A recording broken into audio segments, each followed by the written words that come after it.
느헤미야 8장 1절에서 6절을 한 절씩 교독하시겠습니다. 이스라엘 자손이 자기들이 성읍에 거주하였더니 일곱째 달에 이르러 모든 백성이 일제히 수문 앞 광장에 모여 학사 에스라에게 여호와께서 이스라엘에게 명령하신 모세의 율법책을 가져오기를 청하매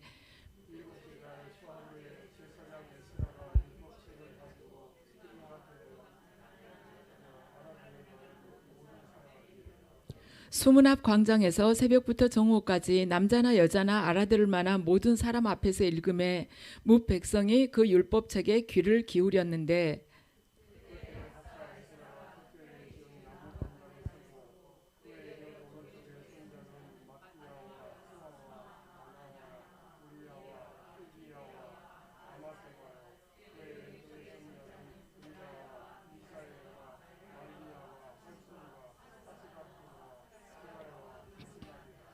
에스라가 모든 백성 위에 서서 그들 목전에 책을 펴니 책을 펼 때 모든 백성이 일어서니라. 에스라가 위대하신 하나님 여호와를 송축하며 모든 백성이 손을 들고 아멘 아멘 하고 응답하고 몸을 굽혀 얼굴을 땅에 대고 여호와께 경배하니라. 아멘. 함께 주님께서 허락하신 보혈의 은혜를 받으시겠습니다.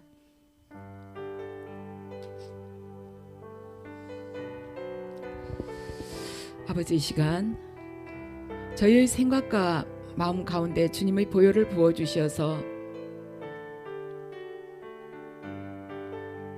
저희들 비록 연약하지만 아버지께서 저희의 강함이 되어주시고 저희들 각자 안에 있는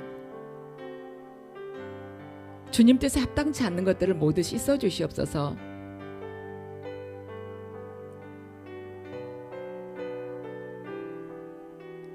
예수 그리스도의 보혈의 능력에 의지하여 선포하오니 각자의 심령 가운데 있는 죄된 모든 속성들은 떠나갈지어다.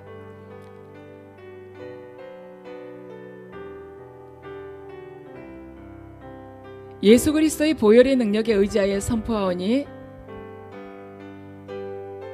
우리들 안에 있는 모든 높아진 것들은 파쇄될지어다.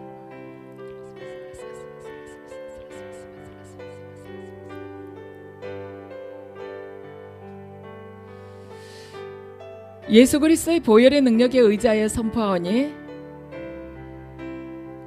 각 가정 안에 있는 불신앙들은 하나님을 대적하는 모든 것들은 떠나갈지어다.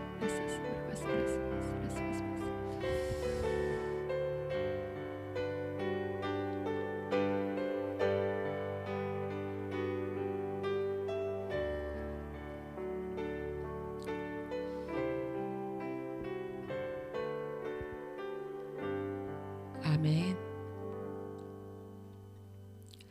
이 시간에는 능력이 아니라 진실함이라는 제목으로 말씀을 전하겠습니다. 어떤 소년이 닭을 한 마리를 키웠습니다. 키웠는데 이제 이 닭이 달걀을 잘 낳아주기를 바라면서 닭을 아주 정성스럽게 키웠어요.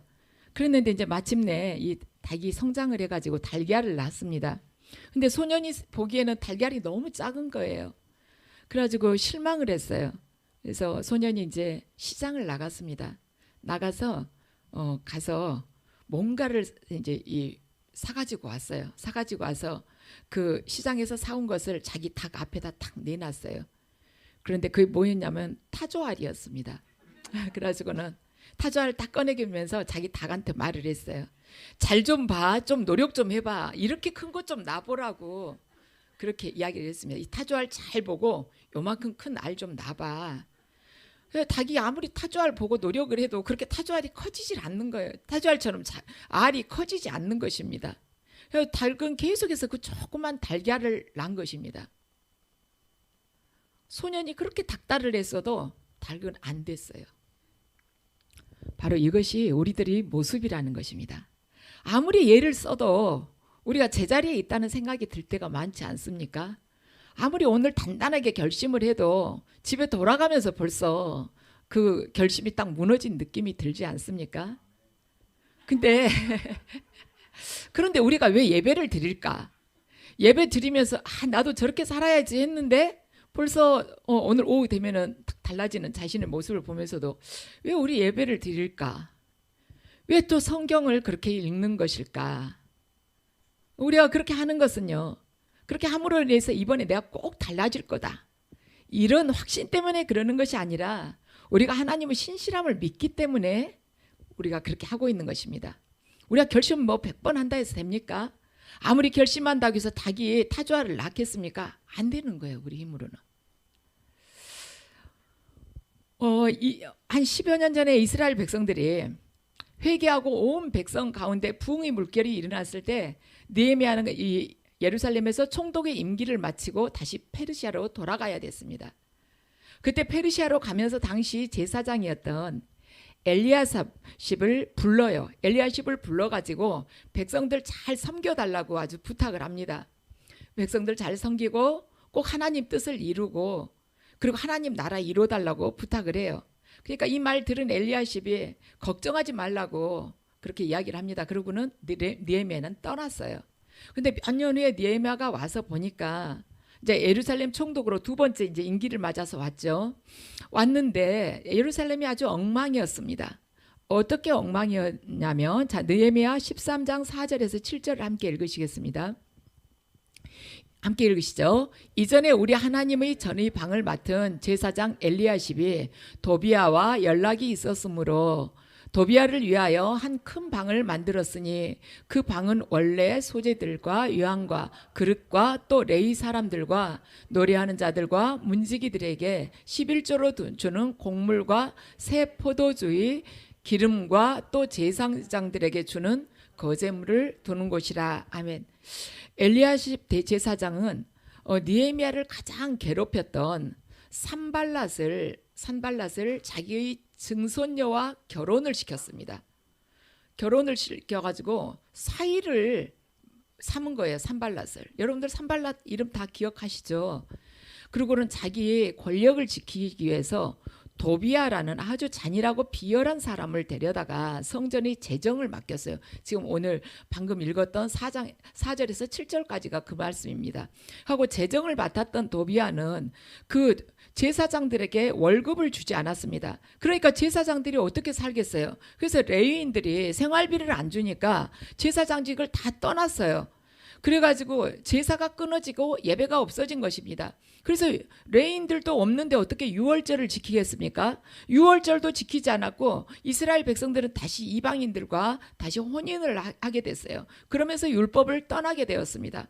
그래서 10여 년 만에 느헤미야가 딱 예루살렘에 다시 와보니까 옛날에 그 말하자면 영적 부흥이 일어나기 전의 그 상태로 돌아가 버린 것입니다.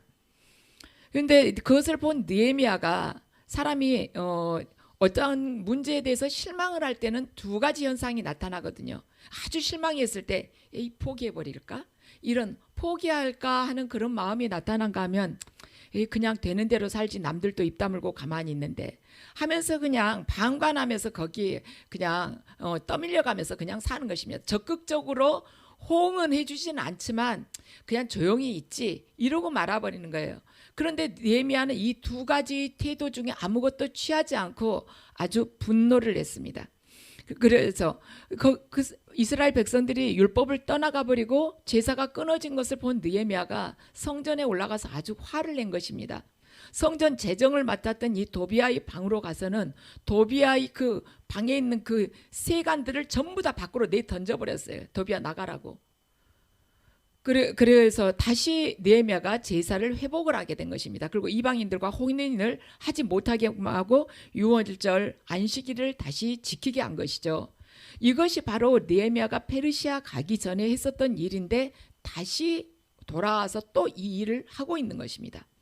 오늘 본문은 예루살렘 성벽이 재건된 지 5일 만에 바로 7월 1일에 유대의 귀한 민들이 하나님과 바른 관계를 맺기 위해서 수문 앞 광장에 모여 에스라를 청해 가지고 율법을 듣고 있는 것입니다.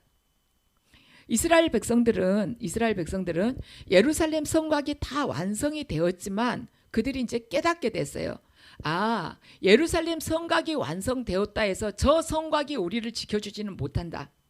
우리들에게 있어서 진정한 안전은 뭐냐면 예루살렘 성곽이 아니라 하나님의 뜻을 알고 하나님과 바른 관계를 맺음으로써만 우리들에게 있어서 진정한 안전이 있는 것이다. 우리들에게 그 안전이 보장되는 방법은 하나님의 뜻을 알고 하나님과 바른 관계를 맺는 것이다. 우리들에게 있어서 진정한 안전은 돈이 우리들을 지켜주는 것도 아니고 직장이 지켜주는 것도 아니고 권력이나 명예가 지켜지는 것이 아니라 하나님과의 바른 관계를 맺을 때 그분께서 우리의 정말 튼튼한 부서지지 않은 요새와 성곽이 되어주시는 것이라는 것입니다.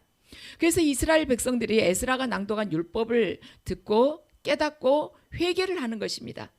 15년 전에 이들이 그 부흥을 경험하고 다시 옛날로 돌아가서 똑같은 짓을 반복을 하고 있는 거예요.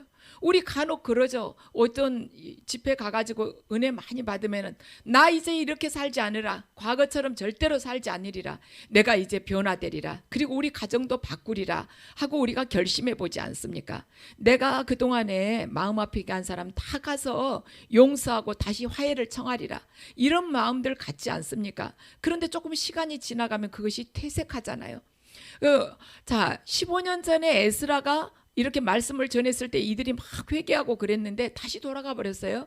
이런 이스라엘 백성들에게 에스라가 다시 말씀을 전해봐야 무슨 소용이 있겠습니까? 또 다시 그 생활로 돌아가지 않겠습니까? 그들이 언젠가는 옛날 생활로 돌아가고 또 넘어지지 않겠습니까? 그런데 만약에 이렇게 에스라가 생각을 했다면 이스라엘 백성들이 초청을 했을 때 에스라가 절대 응하지 않았을 것입니다.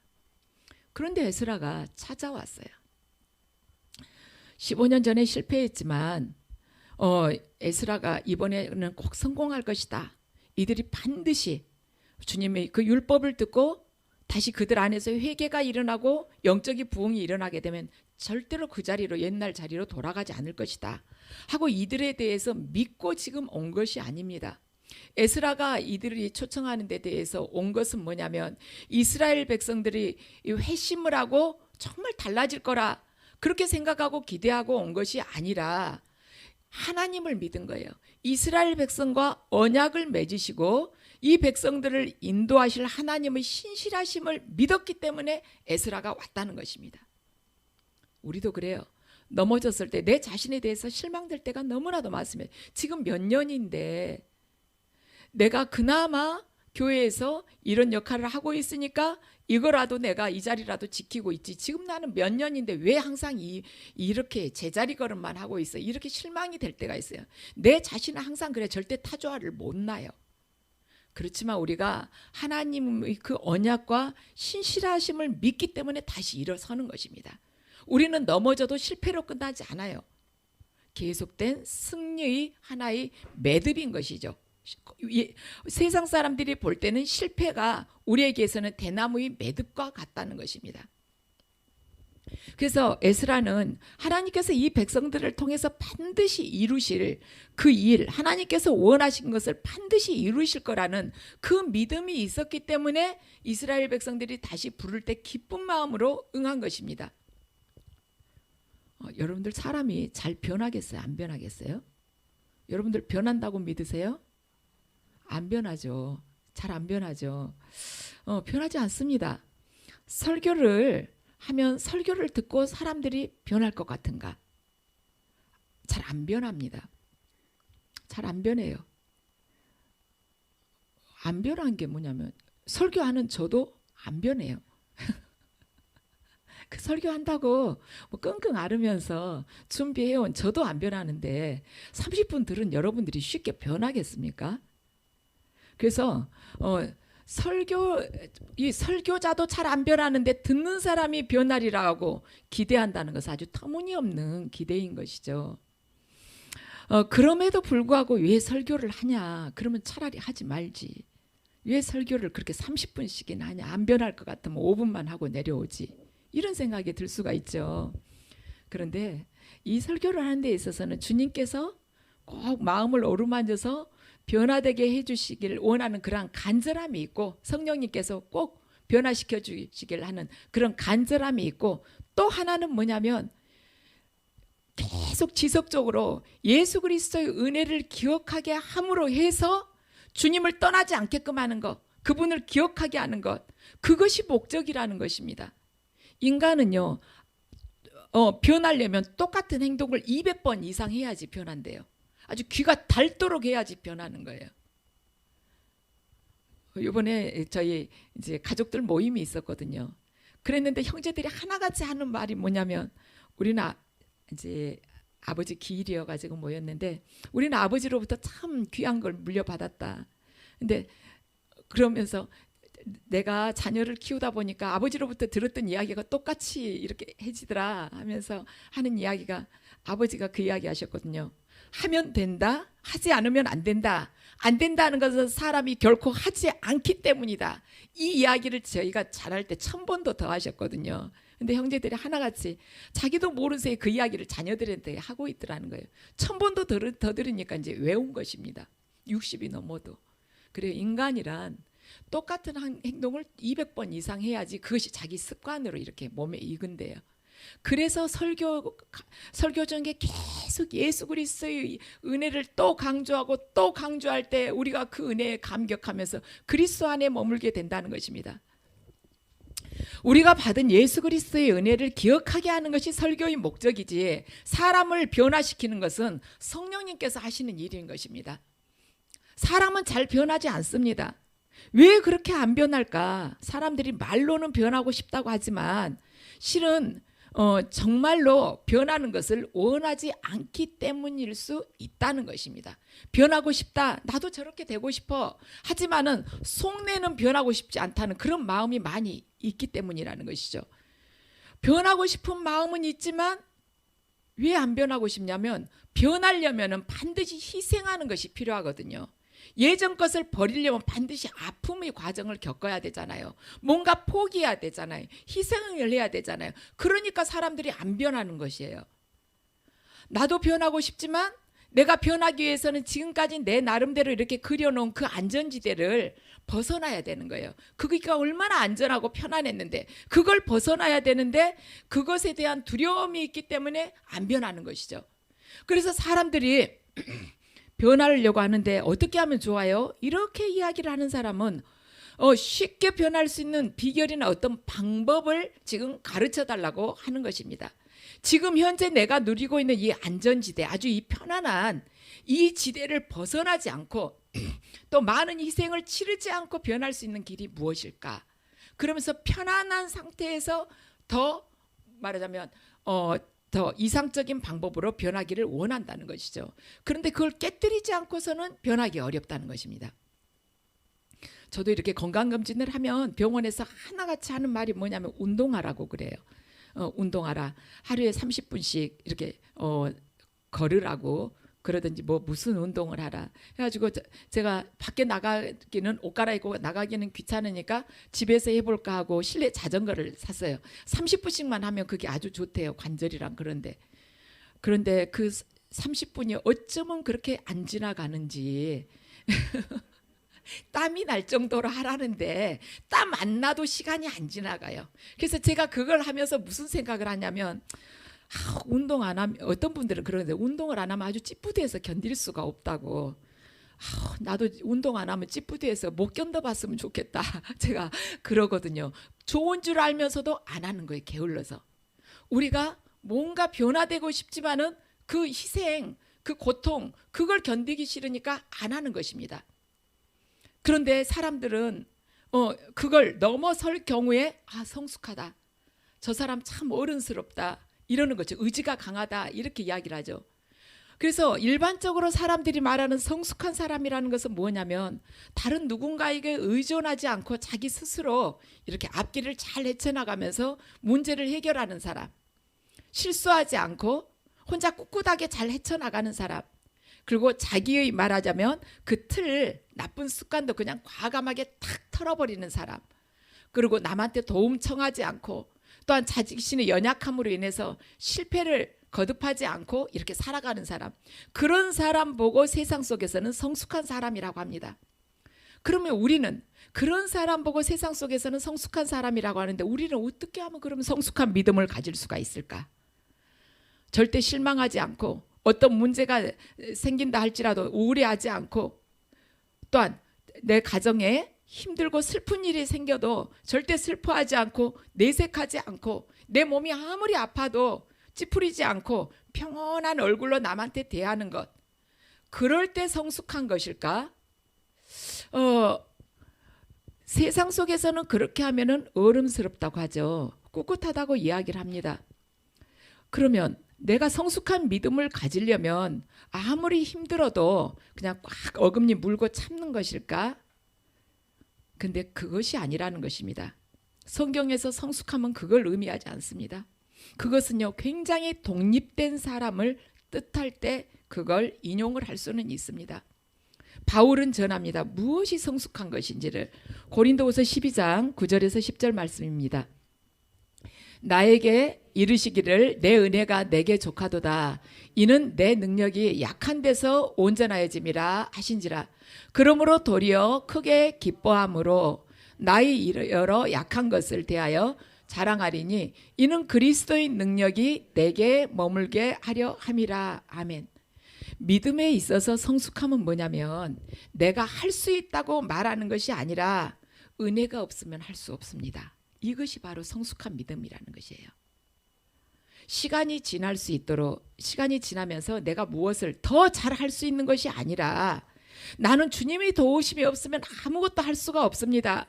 은혜가 없이는 저는 아무것도 할 수가 없기 때문에 매번 저는 주님을 찾을 수밖에 없습니다. 이것이 바로 신앙에 있어서 진정한 성숙이라는 말입니다. 은혜는요, 우리로 하여금 하지 않을 수 없도록 하는 그러한 감동을 우리에게 줍니다. 그러므로 은혜를 받아서 내가 변하지는 않지만, 은혜 받았다고 해서 금방 확 사람 변하지 않아요. 변하지는 않지만 은혜를 받게 되면 어떻게 변하느냐? 은혜가 없이는 살지 못하는 사람으로 된다는 것입니다. 내 옛 습관이 확 바뀌지는 않아요. 그렇지만 은혜를 받고 나면 저는 은혜 없이는 절대로 살 수가 없습니다. 이런 사람으로 바뀐다는 것 같죠. 바뀌는 것입니다. 그래서 내가 지금은 내가 부족하지만 제가 주님의 은혜 안에 머물겠다고 그렇게 자리를 지키는 자가 된다는 것입니다. 주님의 은혜 안에서 그 자리에 머물기를 원하는 자로 바뀐다는 것입니다. 오늘 내가 예배를 드렸지만 이제 돌아오는 한 주 동안 나는 또 여러 차례 넘어질 거예요. 그러게 되면 주일날 예배 드려봐야 뭐해 하는 그런 회의가 들 수가 있죠. 그렇지만 그런 회의가 들지만 우리가 최선을 다해서 모이기를 힘쓰고 우리가 최선을 다해서 주님 앞에 찬양하고 최선을 다해서 하나님 앞에 부르짖고 기도하는 이유는 무엇인가? 내가 하는 것이 아니라 하나님이 하시는 것입니다 라는 그런 믿음 때문에 우리가 최선을 다해서 모이고 최선을 다해서 찬양하고 최선을 다해서 하나님 앞에 기도드린다는 것입니다. 역설적이지만 전적으로 모든 것을 하나님께서 하시고 나는 아무것도 할 수 없기 때문에 주님 앞에서 내가 최선을 다한다는 거예요. 나는 아무것도 할 수 없기 때문에 그냥 내려놔 버리는 것이 아니라 전적으로 하나님께서 하시지만 저는 할 수가 없기 때문에 주님 최선을 다하겠습니다. 이것이 성숙된 믿음이라는 것입니다. 세상 속에서 봤을 때는요, 예배가 굉장히 무력하게 보여. 뭐 하는 게 뭐가 있습니까? 뭐 아령을 들었다 놨다 합니까? 뭐 운동을 합니까? 뭐 강해질 방법이 없는 것이죠. 그리고 이 예배를 드린다고 해서 찬양을 하고 말씀을 듣고 또한 주님 앞에 기도를 드린다고 해서 세상을 바꿀 만한 어떠한 영향력이나 빛을 여기서 확 드러낼 수도 없는 거예요. 그런데 오늘 주님께서 이 예배 가운데 저와 여러분을 통해서 보시고자 하는 것은 뭐냐면 우리 안에 있는 어떤 강한 능력이 아니라 바로 우리의 진실함을 보고자 하시는 것입니다. 그래서 내가 넘어진다 해도 주님께서 실망하시지 않아요. 내가 지난번에 회개하고 그 죄를 또다시 범한다 해도 하나님께서는 다시 또 기회를 주시는 것입니다. 왜냐하면 우리의 진실함을 아시기 때문에, 우리가 얼마나 약한 자인지 아시기 때문입니다. 주님께서는 저와 여러분에게 네가 세상을 이번 주에 이겼니? 하고 묻지 않으십니다. 너 지난주에 예배 드리고 가서 세상 속에서 이기고 살았니? 하고 묻지 않으신다는 것입니다. 주님께서 우리에게 물으시는 것은 네가 지금 내 앞에 드리는 고백이 진실하니? 그거예요. 우리의 진실된 그 마음을 원하신다는 것입니다. 하나님께서는 우리에게요 능력을 원하시지 않아요. 우리 진실함을 원하시는 것입니다. 왜냐하면 우리가 약할 때 그분이 우리의 강함이 되어 주시거든요. 그런데 그분이 언제 우리의 강함이 되어 주시냐? 내 자신이 소멸될 때 소멸되고 그분의 강함이, 그분의 은혜가, 그분께서 내 안을 온전하게 장악을 하실 때 우리가 말하자면 그분 앞에 나의 이 모든 것을 드릴 수가 있다는 것이죠. 이스라엘 백성들이 출애굽할 때 바로가 모세에게 물었습니다. 왜 가려고 하냐고. 여기서 살지 왜 가려고 하냐. 그러니까 모세가 그러죠. 사흘길을 가서 하나님께 예배드리려고 합니다 하고 말을 했습니다. 이것이 바로 출애굽한 목적이에요. 하나님 앞에 예배드리려고. 바로를 예배하던 삶에서 하나님을 예배하던 삶으로 변화하기 위해서 출애굽을 한 것입니다. 그렇게 하도록 세상 속에서 바로를 예배하던 삶에서 하나님을 예배하던 삶으로 변화시키기 위해서 하나님께서 출애굽을 시키신 거예요. 세상 속에서 명예와 출세와 성공을 예배하고 성공을 탐하던 삶에서 그 중심으로 살아가던 삶에서 예수 그리스도 중심으로 살아가도록 하기 위해서 하나님께서 우리를 건져내신 것입니다. 출애굽시키신 거예요. 그렇지만 정작 이스라엘 백성들이 가나안 땅에 들어와서 하나님을 계속 예배하고 살았느냐? 그것이 아니라 바알과 아세라를 예배하기 시작했습니다. 그래서 그 백성들이 결국에는 아수르와 바벨론의 포로가 되어서 끌려가고 맙니다. 지금 내 자리가 어디인가? 지금 하나님께서 나를 한번 출애굽시키셨는데 정말 내가 가나안에 와서 하나님께서 허락하신 그 약속의 땅에 와서 지금 내가 하나님을 예배하고 사는가? 아니면은 출애굽은 시켜주셨지만 가나안 땅에 와서 아직도 세상을 흉내내면서 바알과 아세라를 섬기고 사는가? 아니면 지금 내가 머물고 있는 이 땅은 내가 가나안 땅에 출애굽해서 들어왔지만은 바알과 아세라를 섬기다가 다시 바벨론에 지금 포로로 가 있는 것인가? 내가 지금 어느 자리에 서 있는가를 보아야 되는 것입니다. 우리가 믿음 생활하면서요 어디서 사는가는 중요하지가 않아요. 우리는 애굽 같은 데서 살 수도 있고 바벨론 같은 데서 살 수도 있습니다. 아니면 출애굽시켜서 하나님께서 가나안 땅에 들어와서 살게 하실 수도 있어요.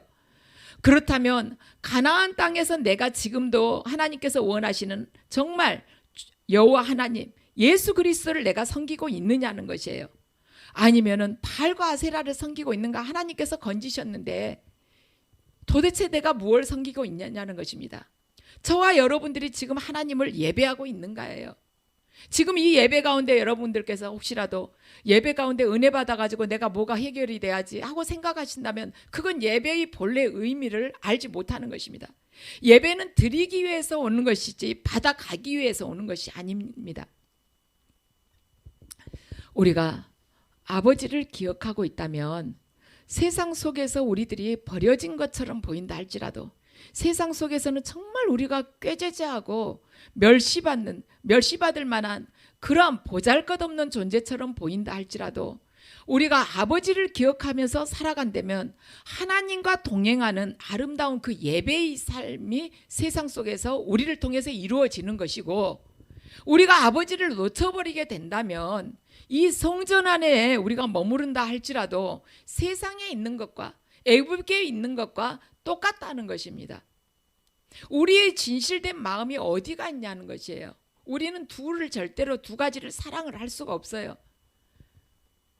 돈과 하나님을 같이 사랑을 할 수가 없습니다. 바로하고 하나님을 같이 사랑할 수 없어요. 바벨론 땅에서 우상 숭배하면서 하나님을 경배를 할 수가 없는 것입니다. 하나님은 우리의 진실된 마음을 원하는 것입니다. 우리가 많은 것 못하리라는 것 다 알아요. 우리 그럴 능력 없습니다. 우리 안에는 그런 능력 하나도 없어요. 우리 안에 그런 강함이 없습니다. 왜냐하면 강함과 능력은 예수 그리스도 안에 있기 때문인 것입니다. 주님께서는 우리에게 큰 걸 원하시지 않아요. 우리의 진실함만을 원하시는 것입니다. 그분을 향한 진실된 사랑, 그걸 원하고 계시는 것입니다. 이 예배 가운데서도 오직 주 예수 그리스도를 사랑하는 마음으로 그분을 바라보기를 원하신다는 것입니다. 주님께서는 말씀하십니다. 주님께서 말씀하셨어요. 원수를 사랑하라. 네 원수를 축복하고 기도해라 하고 말씀을 하셨어요. 그런데 우리가 그거 할 수 있습니까? 원수 사랑하고 원수를 축복하면서 진정으로 기도할 수 있습니까? 여러분들 가운데는 하실 분들이 계시겠지만 저는 그렇게 못합니다. 진실로 축복하고 기도가 잘 안 나와요. 주님, 저는 정말로 못하겠습니다. 제 진심, 저는 저 안에 있는 깊은 걸 압니다. 아버지, 원수 사랑 정말 잘 못합니다. 순간적으로는 사랑한다고 할 수 있겠지만 지속적으로 사랑하기는 저는 어렵습니다. 그러면 주님께서 우리들에게 말씀을 하시죠. 내가 안다. 너가 그것이 얼마나 어렵고 못한다는 걸 내가 안다. 그래서 내가 너를 위해서 죽었지 않냐. 어렵지? 그렇지만 한번 해볼래? 해야 한다가 아니라 주님께서는 그래 어렵지. 한번 해볼 수 있어? 하고 우리에게 물으시는 것이죠. 주님께서 우리에게 너 이거 할 수 있느냐? 하고 물으시면 우리는 할 수 있다고 답을 하기가 어렵습니다. 답을 하기가 어렵지만 너 한번 해볼래? 하면은 주님 해보고 싶어요 하고 대답은 할 수가 있죠. 우리 해보고 싶은 그 마음이 있잖아요. 그게 우리의 진실입니다. 해보고 싶어요. 저 주님 정말 안 돼요. 제 그 본성이 얼마나 악하고 죄됐는데요. 제 안에 얼마나 미움이 많고 질투심이 많은데요. 저 안 돼요. 그렇지만 주님이 한번 해볼래? 그러면 저 주님 해볼게요. 기다려주세요. 이렇게 말을 할 수가 있다는 것입니다. 그래서 그러한 진실된 마음, 작지만 정말 우리 안에 그 진실된 마음이 있기 때문에 우리가 모여서 찬양도 하고 주님 앞에 경배도 드리는 것입니다. 주님, 제 안에 악이 많지만 그래도 주님 앞에 찬양 드리고 싶고 제가 경배 드리고 싶어요. 그리고 하나님 말씀에 전적으로 순종하면서 제 삶이 변화되고 싶어요. 이런 말씀을 드릴 수 있다는 것입니다. 오늘날 교회는 아직도 여전히 세상 속에서는 소망입니다. 사람들은 교회에 기대를 해요. 교회에 대해서 비판 많이 합니다. 이번에 그 JMS인가요? 그 때문에 굉장히 파문이 많이 일었죠. 교회에 대해서 많은 비난을 했을 것입니다. 그렇지만 또 한편에서는 그나마 그래도 교회에 따라 소망을 두고 기대하는 사람들이 있다는 것입니다. 그래서 우리가 내 힘으로는 안 되지만 내 능력으로는 안 되지만 하나님께서는 어제도 오늘도 내일도 신실하신 분이시기 때문에 이 예배 가운데 나는 약하지만 그분의 강함을 우리가 믿고 그분의 강하심을 믿고 우리 자신을 그냥 다 올인을 하며 내어드리십시다. 주님, 제 자신의 힘으로는 불가능하지만 예수 그리스도의 보혈의 능력에 의지하여 저의 의가 주님 앞에서 온전히 죽기를 원합니다. 제 자신은 모두 사라지고 주님께서 저희 강함이 되어주시옵소서. 주님의 임재만이 가득한 시간이 되기를 원합니다. 그리고 원수를 사랑하고 축복하고 어려운 이웃과 또한 나누는 자가 될 수 있는 그 힘을 저희에게 주십시오. 아버지, 저도 그렇게 해보고 싶습니다. 하고 여러분들이 기도 드릴 때 하나님께서는 우리의 연약함을 아시고 이 예배를 통해서 여러분들에게 그 힘과 능력을 또한 그 은혜를 허락하실 것입니다. 우리는 할 수는 없어요. 그렇지만 해보고 싶은 것입니다. 그렇지만 그 뜻을, 그 간절한 그 진실된 그 뜻을 들을 때 주님께서는 이 예배를 통해서 그 힘을 주신다는 것입니다. 그래서 하나님께서는 예배를 통해서 우리들을 회복하기를 원하시는 것입니다. 약하지만 주님께 의지하고 제 자신을 다 내려놓고 그분께서 나를 장악하고 왕이 되시기를 기도하시면서 간절히 청하시기 바랍니다.